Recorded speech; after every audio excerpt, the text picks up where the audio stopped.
Hello and welcome to Insights from an Autistic. I'm Arman Khodaei. I am 25 years old and I'm on the autism spectrum. Today's video is actually a very important subject for me to discuss, and I think that this is going to be important for quite a few parents and also individuals with autism.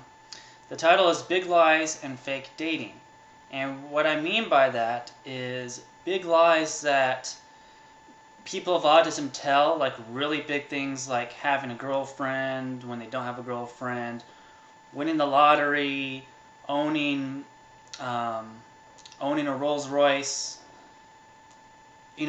Those really big lies that you sometimes hear people of autism say with great conviction as if it's absolutely true and you believe them to an extent. Those are big lies I'm talking about today.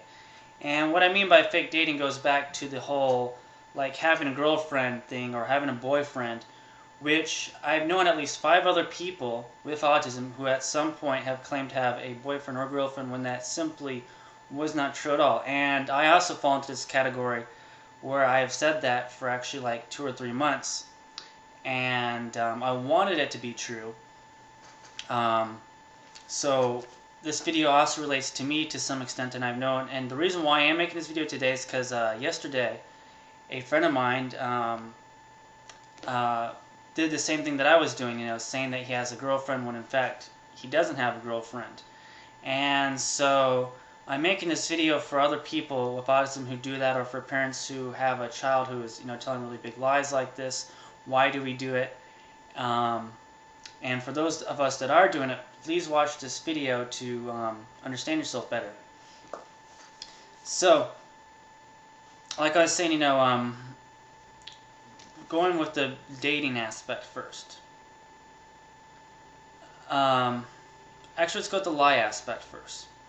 Why we tell really big lies. Let me first tell you some of the big lies that I've told. It said, having a girlfriend when that wasn't true. When I was in middle school, high school, I lied about working with George Lucas to write Star Wars Episode 3. I didn't see it as a lie, and that's something I'm going to get into in a second here. I lied about that, because I decided I was going to become a writer because I wanted to become a writer to work for George Lucas making a Star Wars movie, and writing a Star Wars movie. So I told everyone that George Lucas, was going to have me write Episode 3. And people went along with my story. I don't know if they believed it or not. Most likely not. But I told it as if it was absolutely true, because I, to some extent, actually did believe it. And yes, when we tell our really big lies, we do believe it. Another big lie was there was this store promotion going on where they were giving out these Watto 3-dimensional life-size stand-up sort of thing. It's not the cardboard one, but it was made out of plastic and everything. Very nice. The store was given out as a prize. And so I really wanted that Watto. So I told my mom that I won it. And that wasn't true. My mom called up the store. She's like, well, what happened to the Watto that my son won it? She got very upset when the store manager said that wasn't the case. Very, very upset. And of course, I lied about having a girlfriend at some point. And let me tell you the difference, right? Most people with autism don't lie, except for they do tell these really, really big lies. Now, really small lies are very uncommon, and sometimes, they might give that lie, but you can tell if they're lying. But a really big lie like this, you can't tell that they're lying because they believe it. The only way they can tell if it's true, if it's like they say, oh, I have the next iPad, it's like an iPad that's not due out for like 3 months. Like, oh, I have it already. Chances are there's like a 99.9% chance that they're lying. Why did they say? Because they want that iPad already. They want to be cool, and they think they're cool, and they, to an extent, think they already have it. So, when we tell these big lies, they're not lies. They're not the same as like saying, like lying, like they get in trouble. Like did you steal a cookie out of the cookie jar? And then the kid says no. It's not those kind of lies. It's more like you're telling a story, and you want it to be true, and to an extent you believe it to be true. So that's why we tell the story. So moving on to the whole girlfriend, boyfriend sort of aspect. This is a really big one because this seems to be the most common one that I've seen. And I've seen both females with autism and males, including myself, make up the story. And sometimes we believe it to be true. So it's not like when we're lying about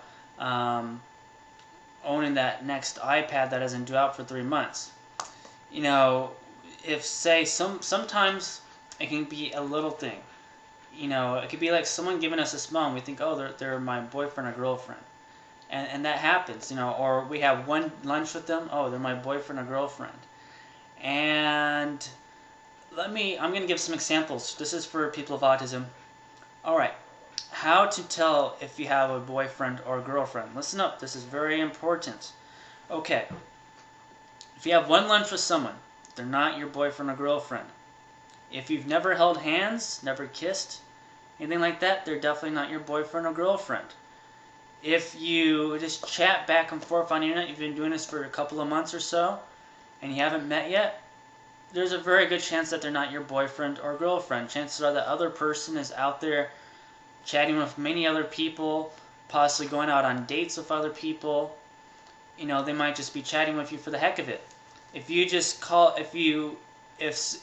up somebody, you can keep on calling them up, and after 2 or 3 days, especially after 3 days, then they're not calling you back, and you say it's even been a week in some cases, sometimes 2 weeks, and they don't answer your calls, guess what? They're not your boyfriend or girlfriend. They're not interested in you. They're not answering because they don't want to hurt your feelings.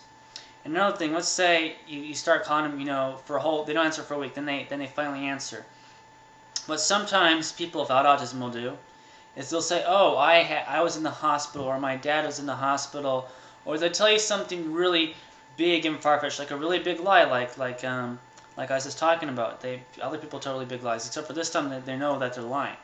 So they'll say something big like that, oh, I was out in Europe. I didn't know you went to Europe. Yeah, I went to Europe. They'll say something really crazy and far-fetched like that.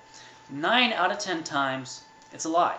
Now, it's not always a lie, but 9 out of 10 times, these things don't happen. Why? It's because you've been calling them for a week, and they don't want to hurt your feelings. So, in a way, you become like a burden to them too when you start calling them up for like that, and they start telling these really big lies like that. And usually, I believe people like that. If they say, "Oh, I was out in Europe for a week," I believe them.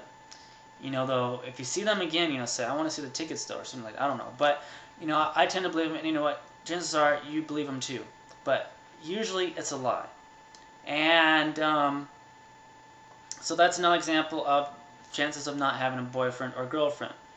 So let's say you kissed them on one date, and you don't see each other again for a while. Chances are they're not your boyfriend or girlfriend. Sometimes they don't like the kiss or whatever for some reason, and that's it. Actually, as a matter of fact, depending on your culture or whatever your religious beliefs, and also the religious cultural beliefs of the other person that you're dating, sometimes holding hands and kissing to some people, a lot of people, isn't even considered having a boyfriend or girlfriend in some instances. It's more like I'm getting to know you sort of a thing, but only, with a lot of relationships these days, only if there's sex involved is it considered, to be a true relationship for a lot of people these days. And that's just the way, our society is today. And, so if you're not sleeping with the person, if, chances are you're not in a relationship with them. I mean, there are exceptions, depending on religious beliefs or whatever, but that's just the way it is. And so a lot of times, we believe we're in a relationship with someone and we're not, and we tell everybody that this is my girlfriend, and guess what? They're not your girlfriend, or, it just isn't so. We want it to be, but that isn't the case. Let me give you some now moving on, going back to the whole big lying aspect. Let me give you some examples of things that could be considered big lies. Now, this is for people that are dealing with people with autism, and also for you autistic people. Oh, and one more thing, going back to the girlfriend thing, actually, before I get to the big lies. If you start telling people that this person's your girlfriend, other people might ask that girl, are you dating so-and-so? And, she might be like, no, and, that might freak her out, and she might not she might have liked you before, but then her friend calls her, and then she gets freaked out, So you gotta watch yourself, It's just the case. So big lies. Going back to the big lie thing. Yeah, you lie. If you lie about writing a certain movie, say you say, oh, I'm acting in Avatar 2. Guess what? They haven't even started casting for Avatar 2. That's a lie. So try not to tell these lies. If you say that I own 25 houses and you're living in an apartment in California, that's a lie. Don't even say to people that I own such and such a property, whatever. I'm just giving some random examples. What happens when we start telling these big lies? Yeah, we believe it to an extent, but if someone finds out that we're lying and they trusted us, they're going to be hurt. So we got to watch ourselves. We can really ruin our friendships by doing these sort of things. We can ruin our chances of getting into a relationship with someone, a romantic relationship, by doing this. So, like I said, I hope this video is of help to somebody out there, to some parents, to someone with autism. Please ponder about what I said. Thank you very much, and I wish all of you a most awesome day of awesomeness. Thank you.